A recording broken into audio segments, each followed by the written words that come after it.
پێویستە شتێک بزانین ئەم قورئانە نزل من عند خالق وكلامه أشرف الكلام. قرآن للاين خوايا كاتوك قسي أو بيروسترين قسية، وأرسله بواسطة رسول هو أشرف الرسل من الملائكة. للرجاء ملائكتك وملكك وداي بزاند وكا بيروسترين ومزنترين ملائكته تشيا جبريل.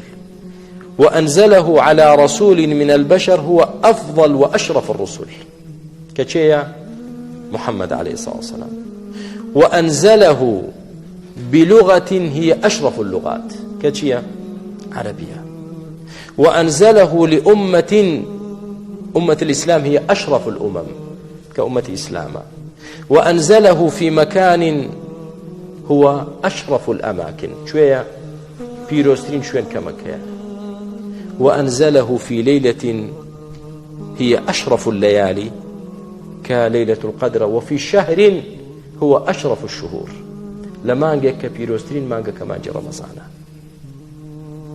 يتخوى إنسان كأم كتابة لهمور وانجا يكوا بيروسترين ببهاترين وبنرخترين شتا واز لو بياما ولو منهج دينه بوقسي مروفيك بۆ دەستور و یاسای مرۆڤێک پێچەوانی شەرعی خوا و کتابەکەی خوا نا والله. ئەمە قورئانە براکانم با عەظەمەتی و گەورەی بزانین.